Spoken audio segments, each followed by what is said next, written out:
کتنے گھنٹے وہ ادھر بیٹھے رہے, ان کی کال نہیں کروائی گئی, اور ایونچولی وہ کال آئی جس پہ بتایا گیا کہ بیگم کلثوم نواز صاحبہ کی ڈیتھ ہو گئی ہے.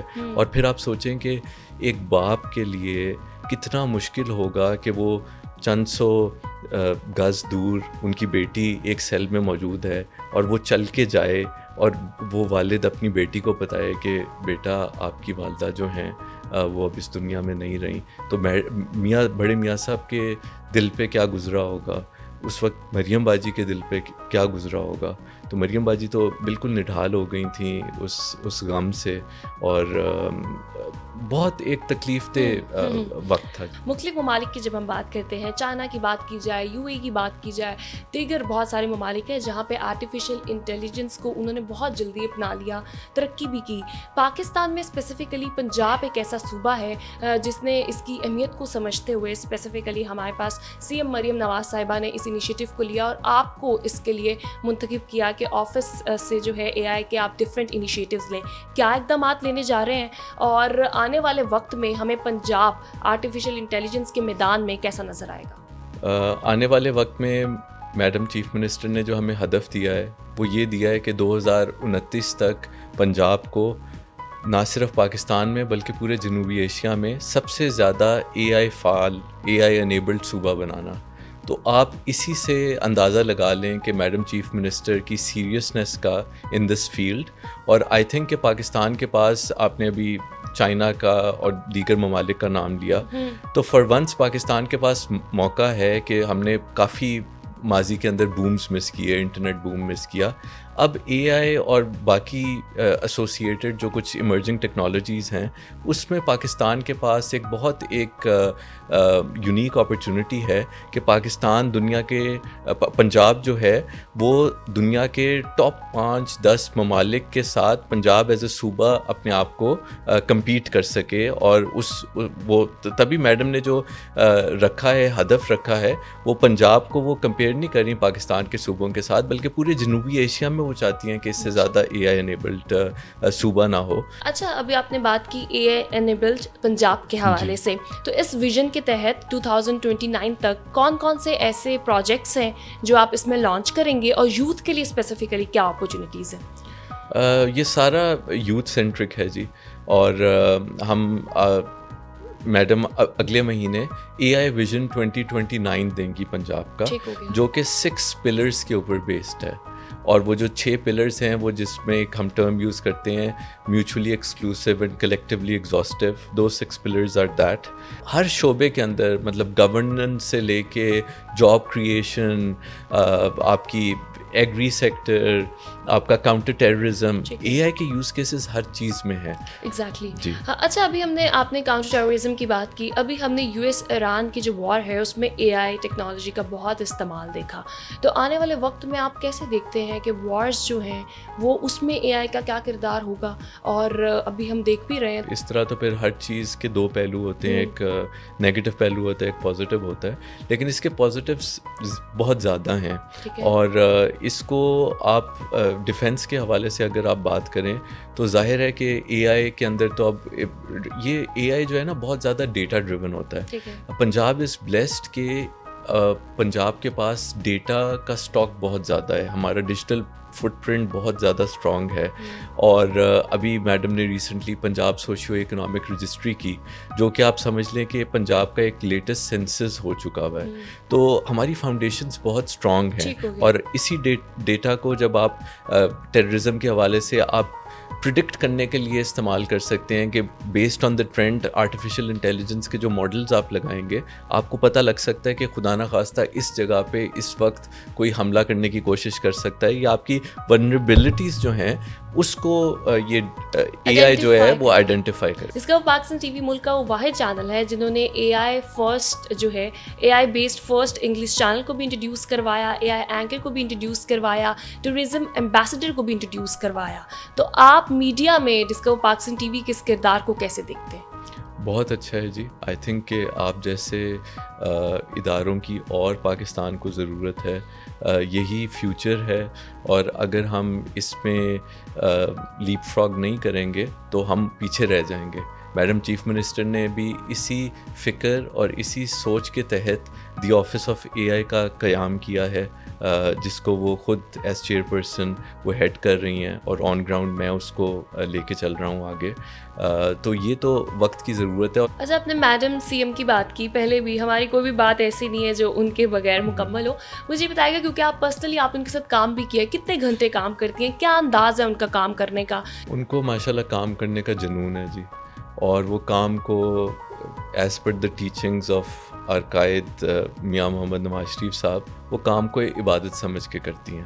وہ جس اسپرٹ سے بڑے میاں صاحب کام کرتے تھے, اور دیگر میاں شہباز شریف کو انہوں نے کام کرتے دیکھا, خاندان میں بڑوں کو کام کرتے دیکھا, اسی طرح سے وہ کام کرتی ہیں. اور گھنٹے تو مطلب وہ کھانے پہ بھی بیٹھی ہوتی ہیں, تب بھی ساتھ ان کے واٹس ایپ گروپس کے اندر وہ اسٹاک ٹیک لے رہی ہوتی ہیں چیزوں کی. تو وہ ان کا کام آئی تھنک کہ وہ ایٹ لیسٹ 24 میں سے 18-19 گھنٹے تو ان کا کام ڈائریکٹلی اور انڈائریکٹلی چلتا رہتا ہے. اچھا, مجھے بتائے گا, ابھی آپ نے گورننس کی بات کی تھی, بہت سارے ایسے ممالک ہیں جہاں پہ گورننس میں اے آئی کا استعمال کرتے ہوئے اس کو امپروو کیا گیا ہے. تو پنجاب میں اگلے آنے والے سالوں میں ہم گورننس کی امپروومنٹ دیکھتے ہیں تھرو اے آئی؟ 100%. ہمارا جو میں نے جن 6 پلرس کا شروع میں ذکر کیا, ان میں سے 1 pillar is to do with governance. اور آپ کو پتہ ہے کہ جو بھی نئی ٹیکنالوجی ہوتی ہے اس کے اندر آڈٹ اور اوور سائٹ بہت امپورٹنٹ ہوتا ہے, ورنہ ٹیکنالوجی مس یوز بھی ہو سکتی ہے.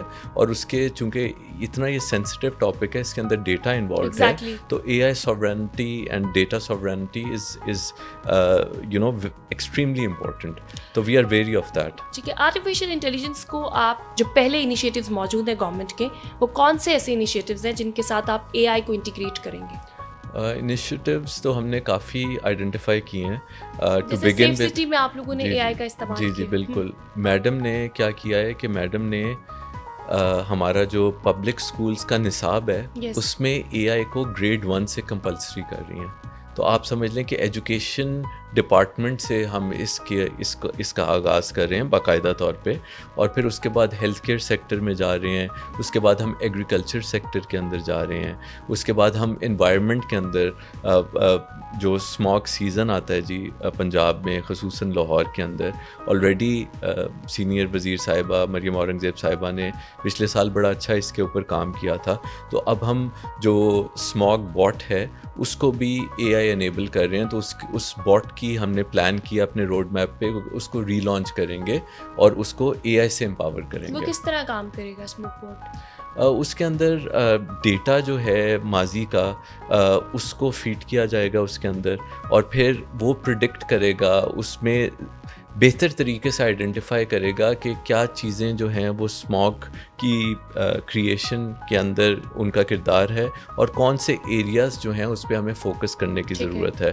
تو اس باٹ کے اندر جب اے آئی سے انہانس ہوگا وہ باٹ, تو ڈیفینیٹلی ہمارے جو ریزلٹس ہیں کاؤنٹر اسموگ جو میجرز ہیں وہ ہم ایک بہتر ایک ویل انفارم طریقے سے لے سکتے ہیں. علی ڈار صاحب, ہم نے آپ کو پہلی بار کسی پبلک رول میں دیکھا ہے, تو آنے والے وقت میں ہم آپ کو ایم پی اے یا ایم این اے کا کوئی الیکشن لڑتے ہوئے دیکھ رہے ہیں؟ میں جی مجھے لوگوں میں گھلنا ملنا پسند ہے. ایک ساری زندگی ہم نے ایک وہ سیاسی ماحول میں گزاری. ڈار صاحب آپ کو پتہ ہے لیٹ 80 سے پالیٹکس میں ہیں, اور پھر اس کے بعد میری 2004 میں جب شادی ہوئی تو پھر ایک اور مزید سیاسی ماحول کے اندر میں نے اب تو 2 دہائیوں سے زیادہ گزار دی ہیں. تو مجھے اچھا لگتا ہے. دبئی میں ایسی بہت سی ہائی رائز بلڈنگز ہیں جن کو آپ کے ساتھ, آپ کے نام کے ساتھ بہت منسوب کیا جاتا ہے, تو کیا وہ واقعی آپ کی ہیں یا پھر صرف لوگ منسوب کر دیتے ہیں؟ دیکھیں, وہ جان پوچھ کے ایک سیاسی نیریٹو بلڈ کیا جاتا تھا. وہ نیریٹو یہ بلڈ کیا جاتا تھا کہ ایک ڈیولپر اور ایک اونر میں تفریق نہیں کی جاتی. وہ تفریق اس لیے نہیں کی جاتی تھی تاکہ اپنے فالوورز کو یہ گمراہ کیا جا سکے کہ یہ 6 بلڈنگس کے 7 بلڈنگس کے مالک ہیں. ایک ڈیولپر جو ہے وہ بلڈنگ کا مالک نہیں ہوتا. ایک ڈیولپر کا کام یہ ہے کہ وہ پلاٹ خریدے گا, پھر اس کے اوپر ڈیزائننگ کرے گا, پھر اس کے اوپر جو پروڈکٹ اس نے بیچنا ہے وہ کامن مین کو بیچنا ہے. مطلب ہماری ایک بلڈنگ کے اندر پہلی جو میرا ٹاور تھا اس کے اندر شاید 350 بائرز ہوں. تو آپ ایک سائڈ پہ آپ وہ انسٹالمنٹس کے اوپر جو اس کے یونٹس ہیں بلڈنگ کے وہ بیچ رہے ہیں, دوسری سائڈ پہ آپ وہ قسطوں کو اکٹھا کر کے آپ اس پروجیکٹ کی ڈیولپمنٹ پہ لگا رہے ہیں. تو ایز لانگ ایز آپ کیش فلو مینٹین کریں ایک بڑے دیانتداری کے ساتھ, تو وہ جو پیسے ہیں وہ لگیں گے بلڈنگ کے اوپر, ایونچولی وہ بلڈنگ کمپلیٹ ہو جائے گی. آخر میں جو پروفٹ پورشن ہوگا وہ آپ کے پاس یا کیش کی صورت میں یا پھر آپ کا سٹاک کی صورت میں رہ جائے گا. مطلب اگر ہم نے 39 سٹوریز بنائی ہیں تو اس بلڈنگ میں صرف ہمارے پاس ایونچولی ایک فلور ہو جو ہم اون کریں, تو باقی سب تو آپ کا جو یونٹ اونرز ہیں یا فلور اونرز ہیں, بلڈنگ کے مالک تو وہ ہیں, ہم تو ڈیولپرز ہیں. اچھا, ہم آپ کے والد صاحب کی طرف آتے ہیں, اور ہی از ماشاء اللہ deputy prime minister of Pakistan right now, Ishaq Dar صاحب. اور ابھی ریسنٹلی جو ایران یو ایس سے ایک کانفلکٹ تھا پیس ٹاک کے حوالے سے, انہوں نے بڑا اہم کردار ادا کیا. ایون انہوں نے بہت سارے دورے بھی کیے, جس میں چین کا دورہ, جس میں نیکسٹ لیول ڈپلومیسی ہمیں دیکھنے کو ملی. اس دوران ان کو ایک چوٹ بھی لگی. along with that ہمارے فیلڈ مارشل سعید عاصم منیر, پرائم منسٹر شہباز شریف, ان کے کردار کو ایز اے سن بیسیکلی آپ کیسے دیکھتے ہیں؟ I couldn't be prouder to be his son. ماشاء اللہ جس طریقے سے اور جس ڈیڈیکیشن کے ساتھ انہوں نے, فیلڈ مارشل صاحب نے, وزیر اعظم شہباز شریف صاحب نے یہ کنٹری کو سٹیئر کیا ہے, بلکہ دنیا کو سٹیئر کیا ہے through the historic mediation. I think وہ ہمارے سب کے لیے بطور پاکستانی فخر کی بات ہے. اور میں چونکہ ڈار صاحب کا بیٹا ہوں تو وہ میرے لیے تو اور زیادہ اعزاز کی بات ہے. الحمدللہ یہ لوگ جو ہیں, مجھے نہیں پتا کہ ان کے اندر ماشاءاللہ اتنا اسٹیمنا کہاں سے آتا ہے. 24 گھنٹے میں سے 21-22 گھنٹے یہ کام کرتے ہیں. یہ لائک مائنڈڈ لوگوں کو اللہ تعالیٰ کو تو پتہ تھا نا جی, یہ جب آج سے 2 سال پہلے الیکشن ہو رہے تھے یا گورنمنٹ فارم ہو رہی تھی یا فیلڈ مارشل صاحب جب چیف آف آرمی اسٹاف ان کو بنایا جا رہا تھا, اللہ تعالیٰ کو تو پتہ تھا فیوچر میں کیا ہونا ہے جی. تو اللہ تعالیٰ نے ان حالات کے مد نظر ایسا لگتا ہے کہ لوگوں کو اپنی اپنی جگہ پہ پلیس کیا تھا. کیونکہ اگر اور کوئی ہوتا ہے اس وقت ان جگہوں پہ تو شاید وہ پاکستان جو ہے, جو ایک ہسٹورک رول پلے کر پایا ہے, وہ شاید نہ کر پاتا. بالکل جی, اور وہ رول ابھی بھی پلے کر رہا ہے اور اس کی مثال پوری دنیا دیتی ہوئی ہمیں دکھائی دیتی ہے. اچھا, بطور بیٹا آپ جب چوٹ لگی ان کو, اس کے بعد ان کا ایک بہت لمبا ٹریول تھا, تو فیملی اس ٹائم پہ کیا فیل کر رہی تھی, آپ کیا محسوس کر رہے تھے؟ جب ان کو چوٹ لگی جی, میں اس وقت اسلام آباد میں موجود تھا اور میں کسی میٹنگ میں تھا اور مجھے خواجہ سعد رفیق صاحب کا فون آیا. وہ لائیو ٹرانسمیشن دیکھ رہے تھے, تو انہوں نے مجھے بتایا کہ ڈار صاحب گرے ہیں. تو میں ایک دم آبویسلی ایز اے سن میں ایک دم سے شاک میں چلا گیا, اور سائملٹینیسلی پھر جیسے ان کا فون بند ہوا تو ان کے دفتر سے کال آ گئی. I rush to ministry of foreign affairs, اور میں اوپر گیا تو آئی واز ایکسپیکٹنگ کہ وہ کسی صوفے پہ ان کو لٹایا ہوگا, تو اپنے ڈیسک پہ بیٹھے اپنے ہاتھ کو یوں تھوڑا سا پریس کر کے نا وہ کام کر رہے تھے. تو he was preparing for the next meeting, کیونکہ دیٹ واز دا ڈے جب پاکستان کے اندر کوڈ میٹنگز ہو رہی تھی. 3 ممالک کے وزرائے خارجہ جو ہیں وہ پاکستان آئے ہوئے تھے, اور میں نے ان کو کہا جی آپ کا میں نے ابھی ویژولس دیکھے ہیں اور یہ تو خدا نخواستہ کوئی کنکشن ہو سکتی ہے, کچھ بھی ہو سکتا ہے, تو اٹس امپورٹنٹ کہ ہم آپ کا اسکین کروائیں. انہوں نے کہا اگلے 7-8 گھنٹے کے لیے تو میرے سے بات بھی مت کرو, میرے پاس ٹائم نہیں ہے. جب یہ مہمان چلے جائیں گے اور اس کے بعد ہم جو ہے میں ہسپتال جا پاؤں گا. تو میں نے تو جلدی سے پھر وہ گھر سے ڈیپ ہیٹ اسپرے منگوا کے ان کو اسپرے کیا, ان کو کچھ پین کلرز دیں. اس طرح انہوں نے 9:30 تک کا وقت گزارا جی. اور پھر اس کے بعد ہم ان کو ہسپتال لے کے گئے, پتہ لگا ان کو ہیڈ لائن فریکچر ہے جی رائٹ شولڈر کے نیچے.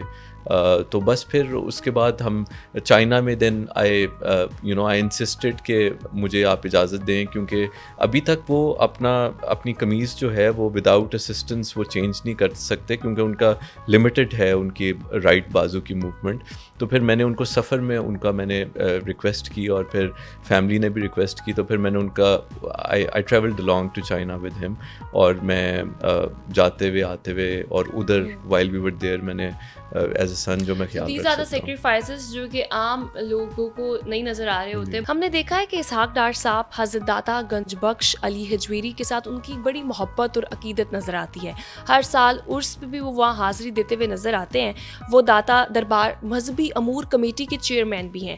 تو اس عقیدت اور محبت کے پیچھے کیا خاص وجہ ہے؟ حضرت علی حجویری رحمۃ اللہ علیہ سے ان کا جو عقیدت ہے اور ان کا ایک جو اسپریچول رشتہ ہے جی، وہ ان کو اپنی والدہ سے وراثت میں ملا. ٹھیک ہے. ان کی والدہ جو ہیں وہ بہت ان کے جو آرام گاہ ہے ادھر سے انہوں نے بہت ان کو when she would go there in کو ایک بڑا پیس فیل ہوتا تھا، اور فیض جسے ہم کہتے ہیں فیض ملنا، ان کو فیض ملتا تھا. اور پھر ڈار صاحب نے بھی پریکٹس بنائی. میں چونکہ اگر وہ ہوتے تو شاید ان کی ڈسکریشن ہے کہ وہ یہ مینشن کرتے، ان کو ایک خواب آیا تھا جی. اس خواب کے اندر ان کا ایک بانڈ آپ سمجھ لیں حضرت علی حجویری رحمۃ اللہ علیہ سے ڈیولپ ہوا، اور پھر وہ آج تک وہ اگر وہ لاہور میں ہوں کوئی ایسا دن نہیں ہوتا جب وہ ان کے مزار مبارک پہ فاتح خوانی کے لیے نہ جائیں. اور ان کی بہت ایک جسے کہتے ہیں ان کے میرے جو دادا ابو ہیں جی، ان کا میری پیدائش سے پہلے ہی ان کا انتقال ہو گیا تھا، اور میری دادی کا بھی. تو بہت ارلی ایج میں ڈار صاحب نے اپنے والد کو لوز کر دیا تھا. تو وہ جو ہے نا حضرت علی حجویری رحمۃ اللہ علیہ، ان کو بالکل ان کے وہ اسپریچول والد کے طور پہ وہ ان کو دیکھتے ہیں. اس کے علاوہ جو اسحاق ڈار صاحب ہیں وہ حجویری ٹرسٹ اور حجویری فاؤنڈیشن جیسی فلاحی اداروں کے ساتھ بھی اس کی سربراہی کرتے ہوئے نظر آتے ہیں. پھر آرفنیجز، بچوں کی جو فلاحی کام ہے اس میں بہت سارا بڑھ چڑھ کر حصہ لیتے ہیں، لیکن میڈیا میں ان کی یہ سائڈ پوشیدہ ہے، اس طرح سے ہمیں نظر نہیں آتی. تو کیا وہ خود اس کی تشہیر کرنا پسند نہیں کرتے؟ آئی تھنک وہ سمجھتے ہیں کہ جس طرح حجویری ٹرسٹ ماشاء اللہ ہماری فیملی بہت دہائیوں سے چلا رہی ہے، حجویری فاؤنڈیشن چلا رہی ہے، تو وہ سمجھتے ہیں کہ یہ اللہ تعالیٰ اور ان کے درمیان ایک معاملہ ہے، اور وہ ویسے ہی آئی تھنک کہ وہ اس کو اسی طرح رکھنا چاہتے ہیں. آپ نے سن 2000 کے قریب ایک کمپنی اسپیسیفکلی دبئی کی اگر میں بات کروں تو حضرت داتا صاحب کے نام سے آپ نے بنائی. تو کیا آپ کے والد صاحب کی طرف سے یہ محبت اور عقیدت، آپ ویسے اس کا ذکر بھی کر چکے ہیں کہ ہمیں نسل در نسل یہ چل رہی ہے، تو یہی وجہ ہے کہ اس کمپنی کا نام بھی آپ نے اسی کے اوپر رکھا؟ جی وہ HTS گروپ تھا، اور وہ ڈار صاحب نے ہی نام رکھا تھا، کیونکہ اس سے پہلے بھی جو ہماری کمپنیز ادھر پاکستان میں ڈار صاحب کا جو بزنس تھا اس کے اندر بھی حجویری حضرت علی حجویری رحمۃ اللہ علیہ کی نسبت سے اس کا ذکر آتا تھا. تو یہ بھی نام ڈار صاحب نے رکھا تھا، اور ہمارا اس کمپنی کا اگر آپ لوگو دیکھیں تو وہ بھی جو ادھر حضرت علی حجویری رحمۃ اللہ علیہ کے جو مزار پہ جو گنبد مبارک ہے وہ that is the logo of the company. تو وہ بالکل انہی کی نسبت سے ڈار صاحب نے یہ نام رکھا تھا. Lastly I would like to ask special initiatives کے حوالے سے NSIT کی بات کی جائے، CBT کی بات کی جائے، مزید ان انیشیٹیوز میں اسپیسیفکلی یہ بڑے ٹف انیشیٹیوز تھے، لیکن ہم نے اس کو بہت کم ٹائم میں بہت ڈیولپ ہوتے ہوئے دیکھا ہے. تو فیوچر میں جو IT کے حوالے سے اپرچونیٹیز ہیں یوتھ کے لیے اس انیشیٹیوز کے تحت وہ کیسی ہونے والی ہیں؟ پنجاب میں جاب اپرچونیٹیز یوتھ کے لیے وہ کیسی ہونے والی ہیں، اور پھر ان انیشیٹیوز جو ہیں اس میں کیا چیلنجز تھے اور کس طرح آپ نے اس کو جو ہے وہ سولوشن اورینٹیڈ بنایا؟ جی وہ جو میڈم نے مجھے اسپیشل انیشیٹیوز کا پورٹ فولیو دیا ہے اس کے اندر یہ CBD and by virtue of that وہ NSIT آتا ہے. NSIT بہت زیادہ ایک IT فوکسڈ، ایک سینٹرلائزڈ ایک بن رہا ہے، کمیونٹی بن رہی ہے. اس کے اندر ڈیٹا سینٹرز بھی آ رہے ہیں. اس کے اندر ہم ایک بہت بینک آف پنجاب کے ساتھ ہم نے ایک MOU سائن کیا ہے، ایک فائنانس ہب کے اوپر ہم کام کر رہے ہیں، جس کا مقصد ہوگا کہ ہم NSIT کے اندر ایک انکیوبیشن سینٹر اور ایک ایکسلریٹر سینٹر بنا رہے ہیں.